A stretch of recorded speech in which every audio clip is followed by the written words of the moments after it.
You ready? No. Let me know when you're ready. Okay. Hey, everypone. This is DigiBrony here with my brother, Victor, also known as... Icon Cold. And we are going to talk about Bronycon. Now, if you've been watching my documentary series so far, you know that on Wednesday and Thursday I filmed virtually everything I did and made some gigantic videos about it. Unfortunately, Friday, which is the first day of the actual convention, I have literally almost no footage of whatsoever for circumstances that we will get into as we go along with this, but we're going to basically chronologically describe everything that happened from Thursday night until Friday night. So we'll start from the point where we actually split up on Thursday night, because I went looking for cider and the pub crawl, the pub trot, so that I could go get drunk. What did you guys do then? We hung out with Past Analysis and that other guy. Is that when you made it to the hotel? Yeah. Because what I want to hear about is your experience of what happened with the hotel is going to be an important part of this story. So I'd like to get as much of that out there as possible. There's 3 guys. First, let me describe our hotel situation. We were supposed to have 9 guys in one room. There was the guy who was organizing the hotel, who is going to go unnamed because he requested it. He paid me back for the hotel, so I have no beef with him any longer, but he is a member of the community to some extent. He actually does business in the community. He requested that he not be named in this, so we won't name him. And his 2 friends, and he was the one setting up the hotel and bringing his friends along. The rest of us was me, each of my brothers, Brony Curious, Past Analysis, and Idelia, who were all in the previous video. We were all going to share a room together. Tell us about what happened when you first got to the hotel room with those guys. Alright. So, we were stuck in the line for registration, and Pasta's texting the guy who owns the room, trying to see what's going on. And then he was like, oh yeah, when you get out of the line, you can take this room key and go to the room. And so we're going to our car and stuff, and then we get these texts like, oh, hurry up, there's people waiting outside the room, and they're yelling at me. And so we're like, alright, so we get our stuff, and we go to the room, and these guys are waiting outside watching My Little Pony, and then we let them in, and they were like super pissed off because I guess we were late. And then we put our stuff down, and then the one guy comes in, and he's all, alright guys, this is the first rule, don't touch my shit. Rule number 2, don't touch my shit. Rule number 3, don't touch my shit. And he goes, I'm gonna put my shit in this closet so no one can touch it because I don't trust you guys. And then he's like, I'm gonna sleep in the closet with my shit. And then those guys, we give them the room key, and they go to the register, I guess. There were 4 total room keys, and they were split between the guy who had the room, both of his friends who demanded that they have keys, and then 1 key for the rest of us. And see, what's fucked up about this is that we were under the impression that all of us had paid equally for the room. Everyone had gone in $70 on this room. So it's like, whoa, pal, who the hell are you? Like, I know you're friends with the guy who ran the room, but why are you guys getting all the privileges, making all the demands, making all the rules, and we're all just, like, along for the ride, you know? But I wasn't there when this happened. I was out. I hung out with Cider after I found him, and then I found out Brony Curious was in the registration line. And as you can see in the video, I go and I found Brony Curious, and it was hilarious because he was standing there with, like, everyone in the entire video making fucking community, because those guys are all, like, close friends. It's like, you know, Brony Curious hangs out with him and Saber and Paleo and Jaxblade and Galaxy Art. They all, like, watch Attack on Titan every weekend together in a live stream. If you've ever been to one of his live streams, you've probably seen all those guys hanging out. Yeah, so they all know each other, and I don't really know any of those guys except Brony Curious. Like, me and him are close friends. But everyone else I've talked to maybe once. I've hung out in, like, one of his live streams, you know. Or, like, Jay Holler and B-Vids, who I've been following for a really long time, but I've never really spoken to them. So, like, the experience I had meeting all those guys on video, like, for whatever you might have felt at that time is exactly what I was feeling. It was just like, whoa, it's all these guys, you know. I've still never really talked to AC Racebest at all. I've never talked to him online or at the con. I just kind of got him on video a lot. So, yeah, it was an interesting experience to meet all those people.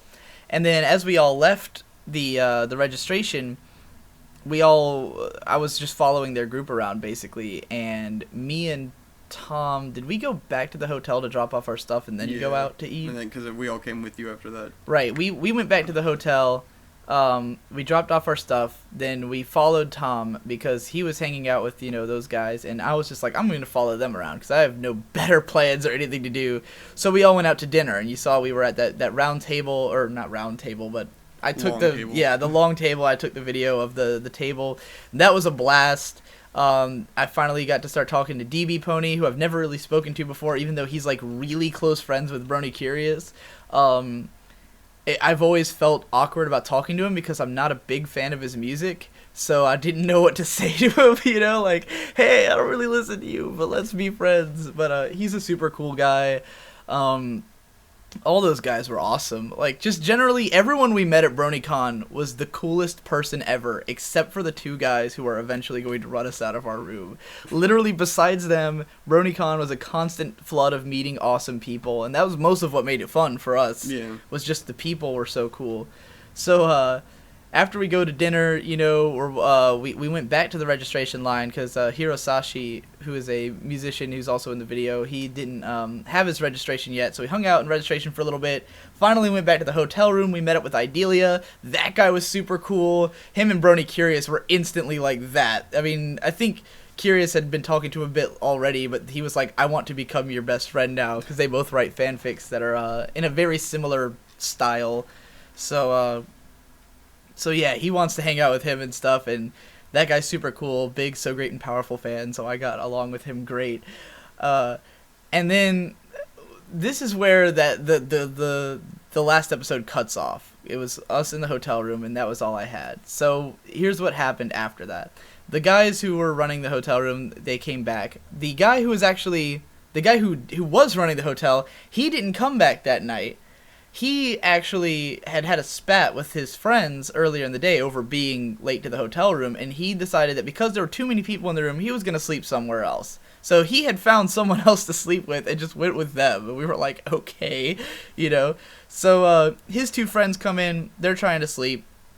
But at this point, it's past midnight, and we get a call from Theory Brony because he was getting in late.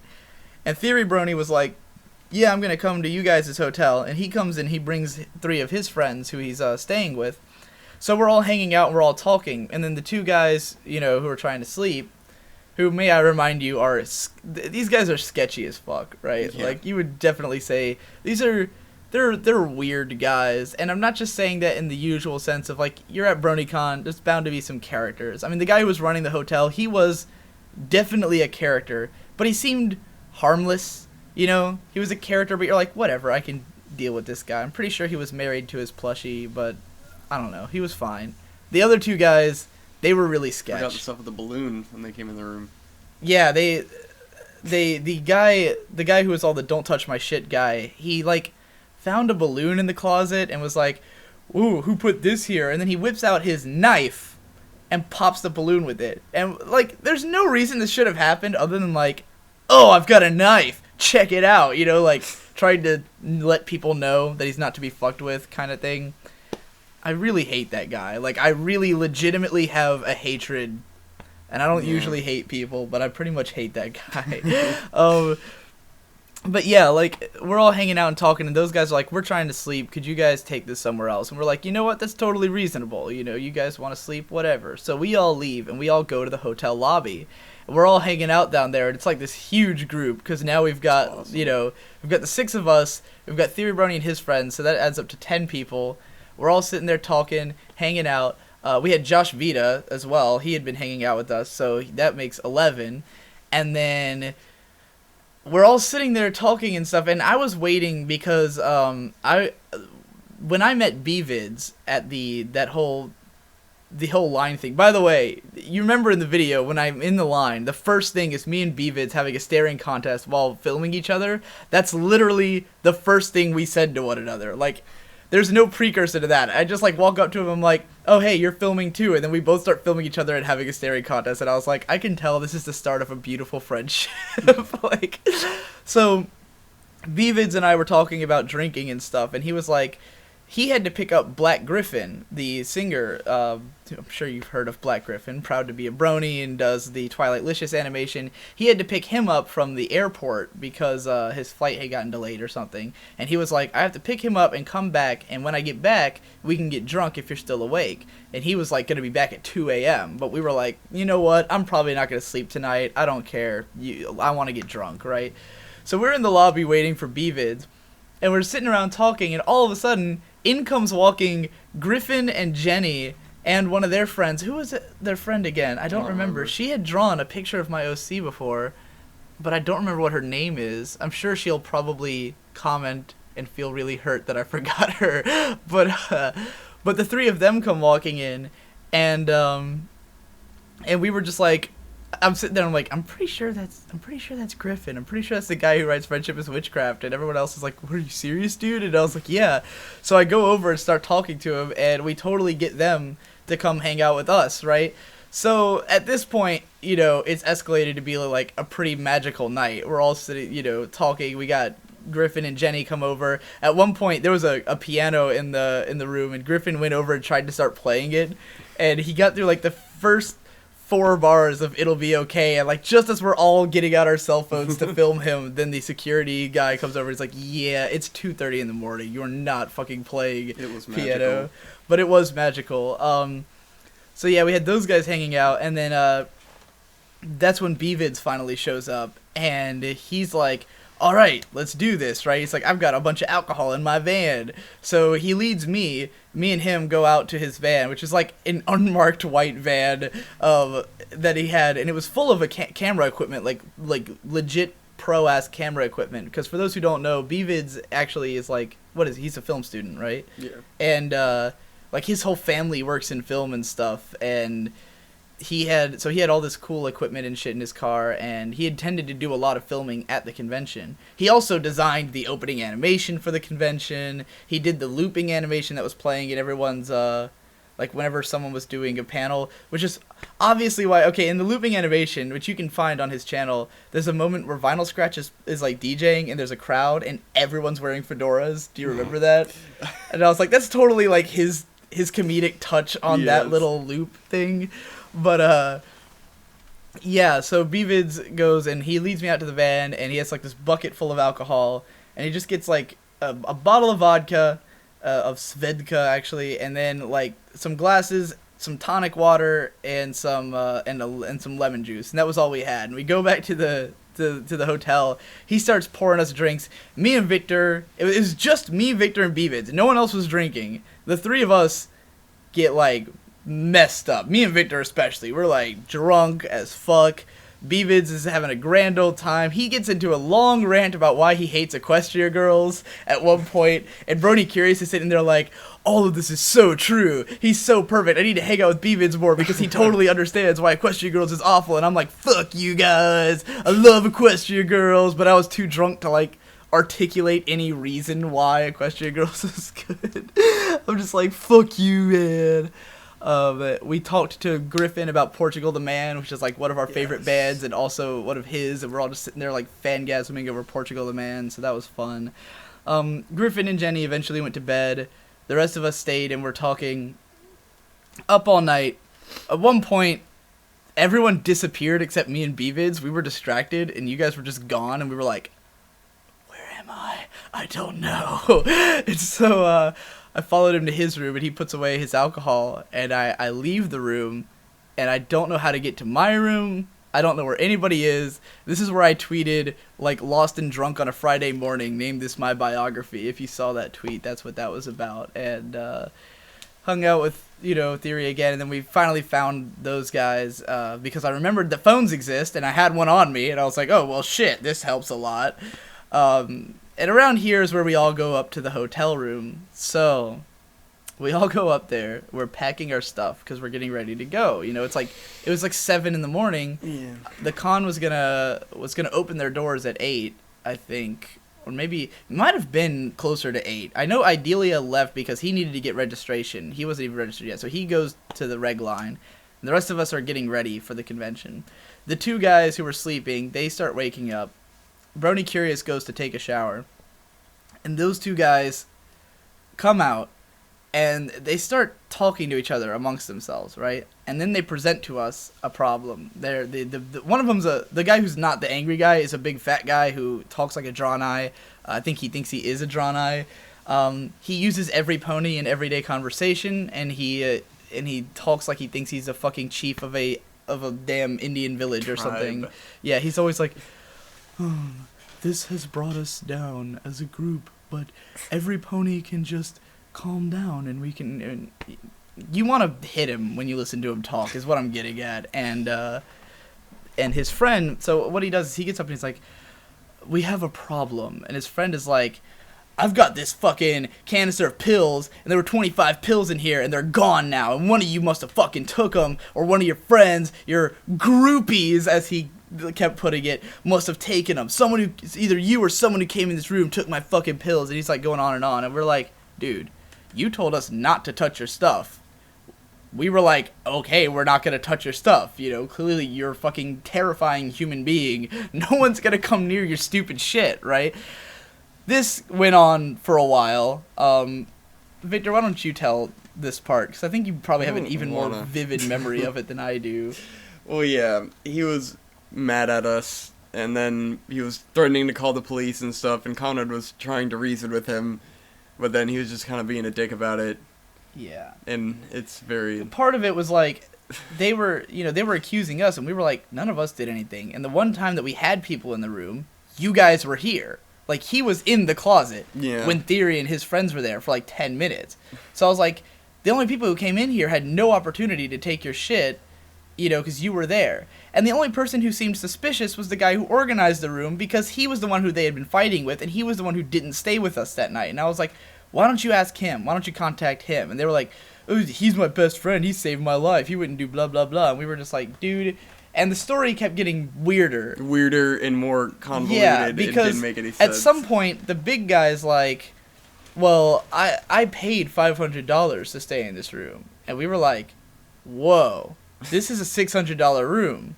We were told that we all had to pay $70 to stay in here. You're coming out saying you gave $500 at some point?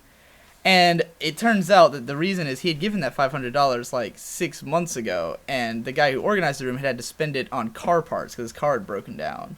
So he had already spent that guy's money. I don't know if he had told that guy. Yeah. And then the other dude's like, I spent $120 on it. And I was just like, where? So at this point, we're suspicious of everyone. We're suspicious of them. We're suspicious of the guy who organized the room who's not even there. We're like, this whole thing sounds like a fucking con. You know, the way they were acting, it seemed all staged and weird and stupid, and we were like, we gotta get the fuck out of here, right? And he's starting to call the cops, and we were like, I don't want to deal with this. We had a panel in like 3 hours. You know, it's 8 in the morning. Me and Brony Curious have a panel at 11:30. Opening ceremonies are at like 9. We're like, I want to get out of here, you know? So these guys are causing a ruckus. It looked like there was no recourse. Me and Victor were getting pissed. Victor was literally on the verge of pouncing on this guy. Very exploding angry. Victor was like, he was like, you were like kneeled down because you were on like your feet, right? And he was like, he had like full back posture, like his arms were like this, and he just looked like he was like, you know, like ready, just say something that's gonna make me kill you. You know, I started like, come at me, bro. Towards when we were leaving, I was definitely trying to start something. Like I was mocking them openly. Yeah, we got pretty hoping pissed. They would fuck with me, but I was very mad. By the end of it, there was a lot of, because we started packing our shit. We were just like, you know what, we're gone, right? So we all just start throwing all our shit into bags. And there was like, you know, Mountain Dew cans all over the place, and we're like knocking them over, fucking throwing all our stuff, and we're like, fuck you guys, man, I can't believe this bullshit, you know? Yeah. Like, packing our stuff. At some point, Brony Curious had come out of the shower, like, while we were all discussing. Yeah. He was just like, what's happening, you know? Pasta was terrified of everything going on. And we sent Idelia a text, because he was in the line. He didn't know any of this was happening. We're just like, which stuff is yours? And so we grabbed his stuff, too. And so we just grabbed everyone's shit, and we booked it. And we went to the car, we dropped everything off, we put Idelia's stuff in our car, and then, so that's how we exiled from our hotel room. The guy who was running the hotel, he later on, he was like, he felt really bad about all of it, basically. He was like, I wish you guys would have talked to me. But at that stage, everyone was so suspicious of him, you know, like we were like, I don't want Yeah. to talk to any of these guys, they're scary. And Brony Curious had tried talking to them while we were at the con, and his friends had been telling him like, oh, those guys were making fun of your dyslexia and calling you names and stuff, blah blah blah. So he thought that we were like being huge dicks about him, you know. It's like, and I told him later, I was like, dude, what we told your friends was that you were suspicious, because at that stage you were suspicious, you know. And his friends were telling him like, don't give them their money back, you know, those guys are dicks, you don't need anything to do with them. And so he was pretty cool about it, that he actually did pay us back later. I have no beef with him anymore, which is why I haven't used his name. But yeah, so that all happened, and then we were like, you have to understand, at this point, none of us have slept. We've all been up all night. Me and Victor have been drinking, and we just got exiled from our hotel. So at this point, it went from like being already kind of dead tired and like, this is going to be a difficult day to get through, to being like, oh my god, I don't know where I am, everything's confusing, the world is weird now, you know, like, surreal. It was very surreal. And so we all kind of go walk into the con together. I need to actually get the pamphlet so I can figure out what we were at each time. Do you have one? Mm-hmm. No, we are alone. We can get down to science.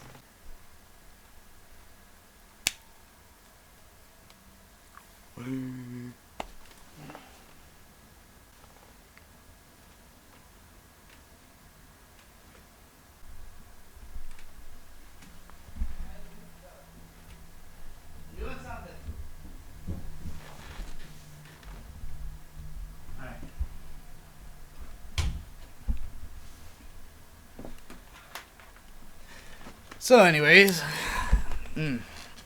at this point we're at the convention. I got a pamphlet so I could figure out exactly what we did all day. The first thing obviously would have been the opening ceremonies at 9:30. So we go to the con, and it's our group. We're all together, except Idelia. We find him in line for the opening ceremonies. We like pull him aside, and we're like, bro, we have some bad news for you. So we tell him the whole story, and he's like, did you get my pillow and blanket? And we were like, no, because he hadn't put it on his text. He's like, you know what? It's fine. I have plenty of pillows and blankets at home. I don't even care. You know, like, he was ready to not deal with that again. Although, the guy has now said, he's like, by the way, if you want this pillow and blanket, I'll ship it to you. Apparently they also found an SD card, but I don't think we're missing one. That was probably mine. It probably fell out of my pocket. Could be. If you'd brought an extra one, then I yeah. did. He said he'd mail it to you, so. Yay. He was actually running one of these early morning panels, which is probably why he wasn't in the room at that time. But, anyway. So, opening ceremonies. This is, like, the only time I actually used my press pass to, like, get into a room early, because I could. The thing about the press passes is, like, I knew that you could use a press pass to skip lines, but there were no lines at Bronycon where it was, like, you can't get in, you know? Like, there would be a long line to get into a room, but everyone would get into that room. There was never a time where it was like, oh, you get cut off, you know, we were already full, you can't fit any more people. So, having a press pass to skip lines wasn't that helpful like it would have been at Otakon, where it would have been like, you know, if you're not in line an hour before the panel, you're fucked, kind of thing. I did use it for the opening ceremony, and I got to watch Eileen Monty doing her her setup for her or the rehearsal for her performance. So there's going to be some video overlay playing right now of her doing that. Not the most exciting, because she does the same thing 15 minutes later, you know, when it actually was the panel. I mean, I could have gone like backstage or filmed people doing stuff, but I didn't really want to. I kind of was trying to capture like the actual con experience that like a person would have. So I didn't end up using my press pass for much of anything. But yeah, there's the footage. Then I don't remember what we did for an hour and a half leading up to my panel. Do you remember? Did we sit around? We probably did. It's like after that we were still kind of in a daze. And remember, everywhere I went, I was getting stopped constantly to, you know, like talk to people, sign autographs, take pictures with people. So even in our downtime, we were pretty active. Like, there would be times where we'd just walk around for an hour, but we'd be running into people the whole time who, like, recognized me and Brony Curious. So, yeah, that was a lot of fun. I'm guessing we just kind of sat around and planned out, like, what we were going to do for the panel vaguely. And then at 11:30, we did Thoroughly Analyzing MLP. It was so funny because there is footage of it online, but not of the beginning and or before and after. Because before the panel starts, you know, people are coming in, and one guy comes up and he's like, "Hey, can I get your autograph?" And we're like, "Sure, whatever," right? We sign the guy's autograph, and then like more people come up because they see him doing that, and then all of a sudden we've got this like huge autograph line. And so we're sitting there, like, signing all these autographs, and it's quickly becoming, like, oh, we're cutting into our panel time now. You know, it was, like, probably 5 minutes of panel time we lost just because we were so busy signing shit. And then we were like, all right, everybody sit down. Like, this is not a meet and greet panel. We are going to do something here. So we got everyone to sit down and then, you know, waited a minute and started it. So the panel went exceedingly well, I would say. Yes. We thought it was. I loved it while I was doing it. People told me it was great. Some people told me it was one of their favorite panels at the convention. It was packed. We were in the second biggest room. There's like the main hall, which can fit like the entire convention inside of it, and then there's the moon room, which is the next biggest. Moon room was meant to hold about 300 people, like, at max, and we definitely filled up the moon room. We had all the chairs filled. We had people standing up all over the place, and this was during the reg lines, because a lot of people told me that they wanted to get to my panel and they couldn't because they were trapped in the registration lines because those lines went for a really long time. So even without, like, you know, all the people who wanted to be there, we had a full room. The whole thing was streamed on Everfree Network. I think Final Draft told me that there was about 300 people watching it live. They haven't posted up their video yet, but there is video of the thing online. Someone else named Nordic Brony took footage of it, and he's posted it on YouTube. The audio is not perfect, but it is listenable. If you want to see the panel now, there's going to be a link on screen somewhere. I'll add annotations. As soon as the EFN version comes out, I'll also link that either as an annotation or more likely in the description, so that you can go watch the panel. And then after the panel, the autograph line quickly sprang back up, and it was cool because there was no panel in our room for a while afterwards. So we sat there and like signed autographs and got gifts and stuff for a while, like easily 20 minutes we were doing that. A huge amount of people came up, signed a lot of stuff, took a lot of pictures with people. I got some gifts. I got a fan art. This is fucking beautiful. Hold on. Is this one right?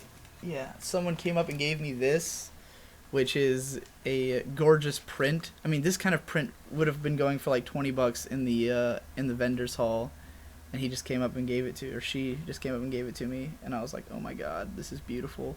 So stuff like that. Some more. I think I got some handmade drawings. One girl gave me a Mountain Dew. That was, in fact, 2 girls gave me a Mountain Dew. So that was great because I needed that, like, badly. Yeah. What else did we get from that? And this is also where we ran into Jason and Bosco. They came up after the panel, and Jason is a big fan of me and Brony Curious, and he was like talking to Brony Curious for like a while, I think, like standing at the table while we were doing all this stuff, and of course a lot of people came up to me and like told me their headcanon theories. It was literally the experience of being after this panel was literally living my YouTube inbox in real time. That's exactly what it was. Like, people giving me fan art, people telling me how great we are, and people asking me about headcanons and stuff like that, or telling me their headcanons. This is exactly what my YouTube inbox is, and I got to live it in real time. So that was fantastic. It was like, whoa. But yeah, around when it was boiling down and everyone was talking to us is when we met Jason and Bosco, and they started following, which is a pair of brothers. Jason was the one who was talking to Brody Curious. His older brother Bosco is like a ex-Marine guy. He was mostly quiet, but was, you know, he was also into the analysis stuff, I guess. Apparently they have a little brother who didn't get to come, who was like a huge fan of mine. But altogether, they were hanging out with our group afterwards, and in fact, a number of people followed us after the panel and started just sort of like became a part of our posse. One of them was Blaze of Spikes from A&Y Pony's streams, so he knew Pasta from all the live streams and stuff. I think there was another guy from that.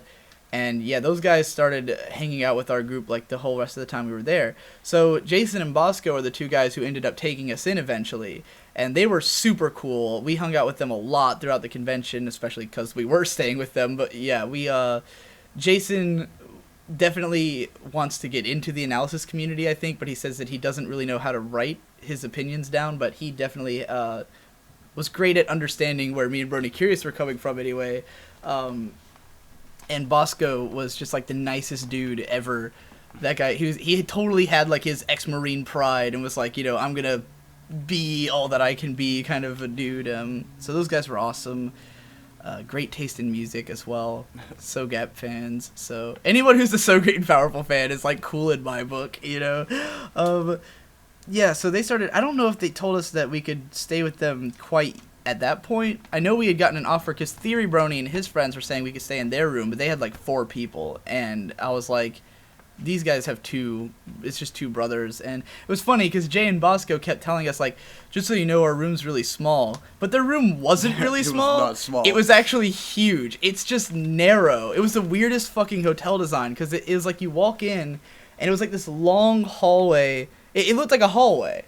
The room looked like a long hallway leading to a bed at the end. But there was like a ton of floor space. Like you could easily sleep 20 people in that room because of the amount of floor space in it. So yeah, they actually had a huge hotel room and didn't realize it. But anyway, that's totally off topic. Where did we go from there?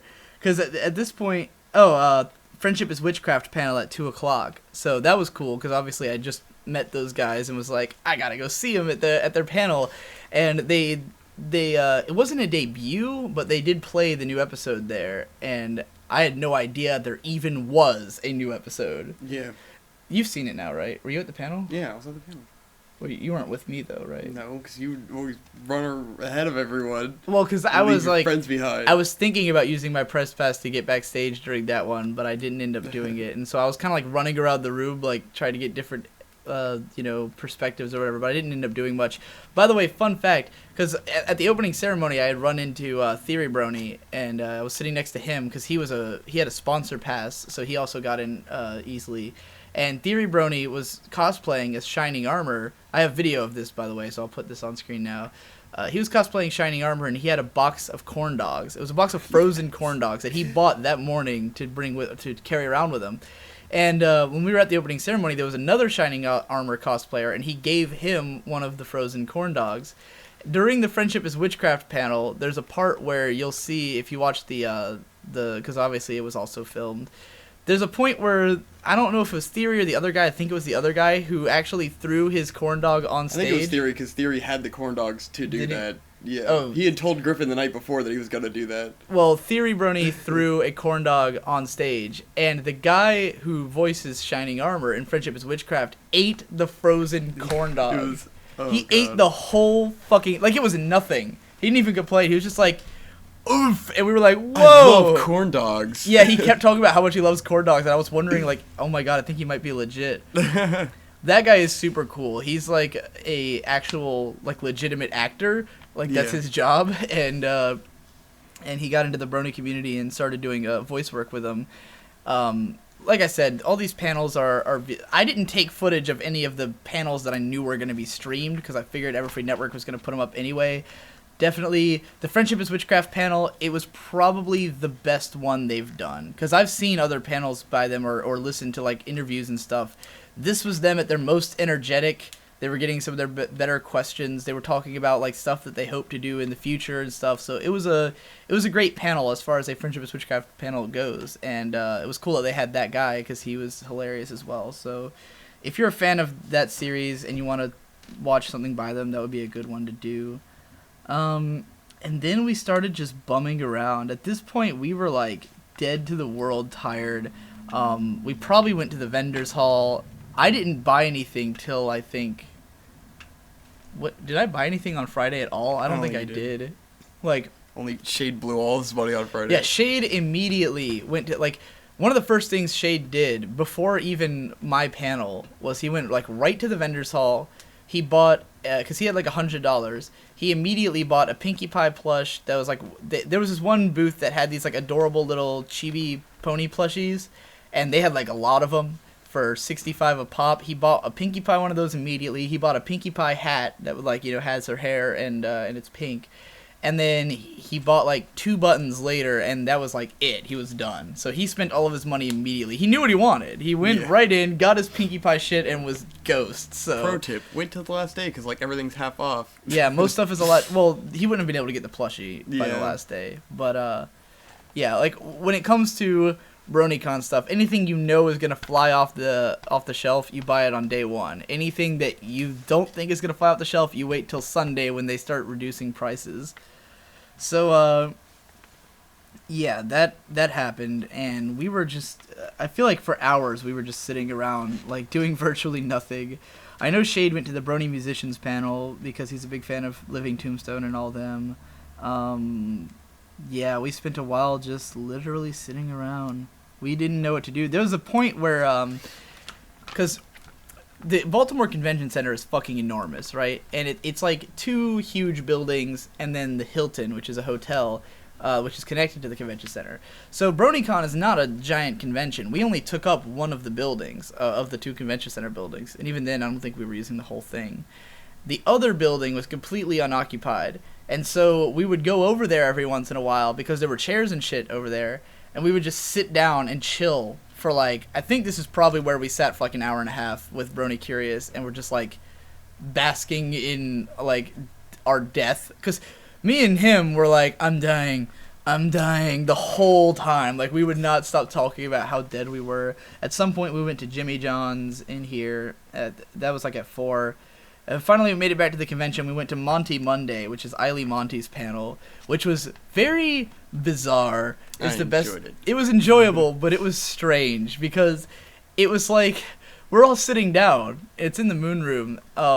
Before the panel started, though, that's where we met M.A. Larson, because we all met up at Eiley Monty's panel, and Larson was just sitting in the back of the panel, and me and Tom see him, and we, like, fanboy like crazy. We're like, oh my god, it's M.A. Larson, or we gotta go talk to him, right? So we go up, and Victor took video of this from a distance. I wish I had brought my camera up there, but I sit in front of him, and I say, Larson, I'm just gonna creep on you for a minute, right? And then I was like, I'm DigiBrony, I'm the guy who makes fun of you on Twitter. And he was like, oh yeah, I know who you are. And so we were sitting there talking to Larson, and Curious was all like, I'm so bummed you're not writing on season 4. I was like, there goes all continuity in the show. Like, you know, we're just like shooting the shit with them, totally fanboying our hearts out. And we were like, we told him, because he was like, yeah, I don't know anything that's going to happen in season 4, so, like, I'm just going to be watching it like you guys. And we were like, dude, you need to do a series of reaction videos. Like, we will give you anything. Please do M.A. Larson reacts to like, each episode of season 4, or just, like, the opener or something. It would be too perfect. And he said he'd think about it. I doubt he'll do it. Start spamming him on Twitter. Yeah, I'm gonna start a Twitter campaign to try and get him to do it, or at least bug him until he says he definitively won't. But yeah, and then we got autographs from him, and fuck, where'd I put my badge? Because he didn't. He wrote his signature, but over it he wrote, "Oh my gosh, oh my gosh, oh my gosh" on my badge, and on Brony Curious's he wrote, "Never trust wheels." And Curious was like flipping, because that's the only autograph either of us got. We were like, the only person who me and Curious were like fanboy mode enough to want a signature from was M.A. Larson. And yeah, we basically melted. And it was funny because we didn't even think about the fact that he was signing autographs in an autograph room, but you needed to have a voucher for that. So he gave us free autographs, and we didn't even think about it at the time. And he gave a couple other people, but he was like, I probably need to stop this, you know. But yeah, that was a lot of fun. Just now I have a badge that says, oh my gosh, oh my gosh, oh my gosh, which of course is from his episode. It's from Sonic Rainboom, which he wrote. Never Trust Wheels is from Magic Duel, which he wrote. So yeah, we were totally just like, oh my god, I'm gonna die. But then Eiley Monty's panel happened, which was like an hour and a half, and it was strange because she was doing songs for like the first half of it, and we were all just kind of sitting down. Yeah. And it felt weird because it's like we should be standing or something, you know? Like I felt that way, but she sang like a whole ton of songs, and each time she would do one that was hers, and then she would do one that was a collab because half the people she collaborated with are at Bronycon. So she'd like pull up Feather, and they'd do a song together. And it was so funny because Cider and Thorlane, the guys from the pub crawl, were filming this panel with Celestia Radio, even though EFN was already filming it. They were filming it as well. And I could tell it was because Feather was there, because you know they're like she's part of Celestia Radio and all that. And when when they were singing, Thorlane went ballistic with his kid. He had like a high speed camera, and he's like, you know, he'd like run across the room, take like 18 pictures, run to the other side, take 18 pictures there. It was a lot of fun to watch him do that. And yeah, so she brought up like, you know, Jax to sing Tubby Wubby Pony Waifu with her. She brought up a bunch of people, and they obviously like weren't rehearsed. Like sometimes they'd be reading the script and sometimes they'd be messing up, but it was all in fun. It wasn't really meant to be like a live show. It was just like fun with Eiley Monty panel, you know. Then they did script readings, and it was her, the guy from who did Shining Armor and Friendship's Witchcraft, and then Black Griffin finally showed up, and they were all doing script readings together where they would pick a funny voice, and it'd be like Star Wars or something, you know. They just like read pages out of Star Wars and do funny voices of it. Again, it was fun, but it was just like, very why weird. is this happening? And then they ended it by debuting the new I Am Octavia animation, which I'm pretty sure everyone cried. You cried. Almost. I almost Very cried. almost cried. Yeah, it was beautiful, which is now on YouTube, so I'll probably annotate that or something. Again, I wish I had footage for this, because we're like just talking into the camera. After this, Bronypalooza was happening. Everyone wanted to get to that because obviously a lot of friends were... DB Pony was going to be playing in it, so Tom was like, I need to be in the front or whatever. And so Bronypalooza was getting started, but the lines for it were like insane, right? And at first they weren't even letting a lot of people up because they were like trying to organize the lines. And this was at 8 p.m. So we looked at the lines for that and we were like, yeah, fuck this. So we went to the Silly Philly Studios panel, and they just kind of like... They played all of Snowdrop, and they were answering questions about Snowdrop. And, you know, I'm okay with Snowdrop, but I was like, I don't really need to hear a bunch of questions about it and stuff. So we were like, yeah, let's bail on this after a little while. And then we did get to Bronypalooza. So we got in towards the end of Michelle Krieber's set, because she was opening with her. It was like the whole Krieber family and some other people.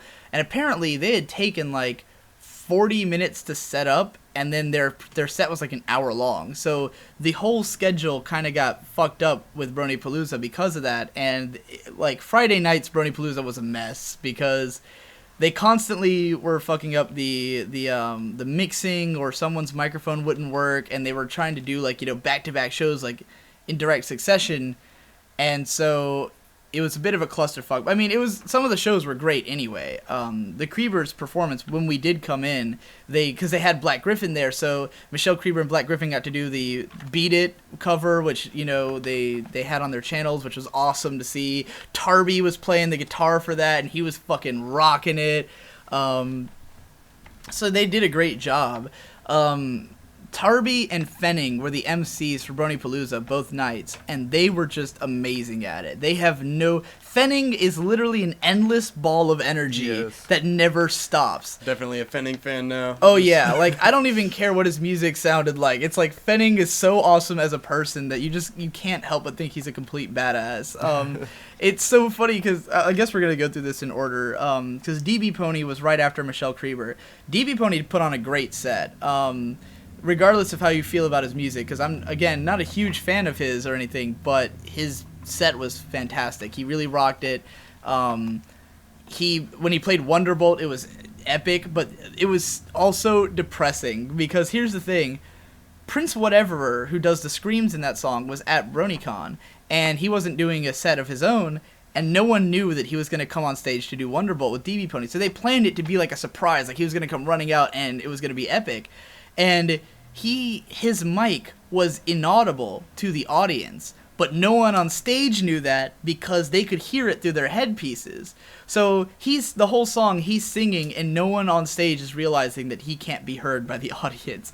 And so it was like so sad to watch, because you're like, I could tell this is like that they're having so much fun, and that to them it sounds great, and we're just like, turn up your microphone, turn it up, I can't, you know. But I mean, it was still a great performance. DB's drummer kicks ass. Probably one of the best drummers there. So yeah, they did a great job in spite of the technical difficulties. Brony Mike did a weird performance where he's apparently known for doing like kazoo covers of songs and stuff, and it was just the most bizarre postmodern thing, like version of a performance. I don't know. The Redwood and Colts went up, and I think we left during their set. I was sad because I missed Cyril, and I totally wanted to see Cyril the Wolf's performance, but we didn't end up seeing him because we went... Is that where we went to hang out with Jason and Bosco? Because we were trying to figure out our hotel situation. We were trying to like regroup. So we went and found them, and we were all hanging out. No, we went to the car. We went to the car and got our shit right then. Yeah. Because we were like... We knew we were going to be going to the hotel later, so we were like, yeah, we'll meet you up, whatever. We went to the car, packed up anything we needed for that night, then we came back. And so we hung out with Jay and Bosco, and they really wanted to see The Living Tombstone that night, because they knew he was going to be playing, like, last, right? So we were like, all right, we'll hang around. We were all sitting downstairs at the tables and stuff, and we go back up to the place, and Assertive Fluttershy and Art Attack are playing, which is only like a few performances later. We were like, an hour and a half has passed. We should be way later in the thing. But I guess it was because they had like a lot of technical difficulties. Laser Pony didn't get to do his thing. You know, just several people were like skipped or moved around, and I guess it had just been chaos all night. But Assertive Fluttershy and Art Attack fucking owned. They did awesome. A great show. Assertive Fluttershy is one of probably the best dubstep artists in the community, in my opinion, anyway. So him and Art Attack were owning it. Then I Be a Brony Rapper came out, and I had never heard of him, and it was him and Rhymeflow doing a set together. And they were fantastic, and I've become a Rhymeflow fan in the time since Bronycon. Like, everything that guy's done is fantastic. I'd only heard like 2 songs by him up until the con. All of his performances, he knocked it out of the park. Was totally great on stage, great guy. I totally want to collab with Rhymeflow one day. That's one of my goals now. Is like I must do a rap song with Rhymeflow. I'm putting that on the to-do list. So yeah, they rocked. Then Fenning did his performance, and it's funny because the thing about Fenning, as we were describing, he's a fucking badass, right? The guy is an endless ball of energy, hype man for every group. You know, came out on stage and was constantly making sure the crowd was okay, saying fun stuff. He gets on the stage for his show, and he goes, "Are you guys ready for real trap music?" And we're all just like, I guess? You know, it's like, why are you playing trap? He wasn't even playing, like, pony music. He was just straight up playing trap music. And it was like, okay, you know, but he was really into it, like, really into it. He's like, yeah, this is my ultimate jam. And we're all just like, because he does this motion all the time. He would always do the 5, 4, 3, 2, 1, boom. And so, you know, we're like, I guess, you know, like, I mean, I have nothing against trap music. It's just that he's coming after like dance music and rap music, and he's coming out just playing like straight up trap. And it was like, funny. Okay, but you can't disagree with the guy. His energy is infectious, you know. And then there was Omnipony, and I'm not a big fan of his, and at this point we were getting real tired. Like, this is the point where, okay, the people at Bronycon the security people are kind of dicks about falling asleep. If they even see you nodding off, they come up to you, and it's not just that they're like, hey pal, you can't sleep, just make sure you wake up. They're always like, hey guy, you feeling alright? You've been, they'll shine a light in your eyes. How old are you? You been drinking tonight? Yeah, well, you can't sleep here. If you need to sleep, go back to your hotel room. That's how they act, and every time you're just like, oh, get off my dick! So, yeah, those guys suck. Extremely annoying. They were on my shit about during Omnipony set. Speedcore Dave went on. Speedcore Dave that guy, it was funny. Jason was like totally like, I love this guy because Speedcore Dave is like, he's just this like adorable, nice looking guy. He comes on stage. He's just like during other people's set. He's just like, you know, having fun and stuff. And he's playing like this brutal speedcore techno music. You know, he's just like, yeah, you know, he's just like, yeah, this is fun. And you're just like, this is hilarious. And then unfortunately, Living Tombstone could not play that night because at this point it was like 2:30 and it was supposed to end by 2. So they were like, you know what, we're gonna give you Tombstone at the end of tomorrow night's show. So don't worry, you'll get to see him. So at that point, we finally we all went back to the hotel with Jay and Bosco. We all passed out like that because we were fucking done with life. And that about summarizes Friday. Anything I missed? Anything you think should have been included? We were cosplaying. Oh yeah, I was dressed as Digibrony. Had the, you know, the analysis cutie mark, the horrible wig.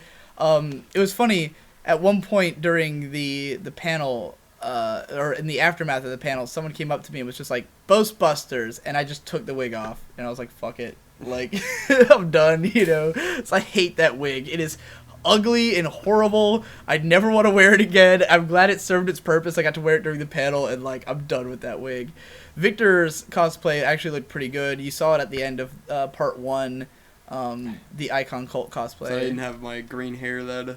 Oh yeah, which turned out better than I thought it would. The green hair turned out okay, but he also sprayed his entire facial hair to be green. Yes, and he looked like a awesome. fucking leprechaun or some kind of like stupid cereal mascot. It's still in your mustache a little. Yeah, I know. It's like impossible to get rid of. Anything else that we need? We got Jason and Bosco. Is there anybody cool that we met that I didn't cover? Everyone? Yeah, everyone was cool. Oh, you didn't talk about the Homestuck guy. We'll cover him in the last one. I'm gonna go back and like mention people who we ran into a lot, like who weren't like chronological, and I'll talk about them. So yeah, that'll be it for our description of Friday. Again, I really apologize for the lack of video. Obviously, the fact that we got kicked out of our hotel room was the reason for that. All I got to do was on the main camera, I transferred all the files to the laptop, and then like I deleted the files from there. So I had the memory card, I had a little bit of battery life on it, but that was all I had for Friday. The other camera, the one that we're filming with right now, had no battery life, no space on it, and I couldn't clear it up in time. So, and I was too tired to try to do it during the COD. So anyway, yeah. Tomorrow's one will have a lot of footage. I took plenty of footage of Saturday. Still not as much as Thursday, but whatever. Toodaloo. Annotations. Is that your catchphrase now? Or yes, make that a thing? It is my catchphrase, and I like it. You have to do that when you start making your own videos. You have to do annotations of course. as well.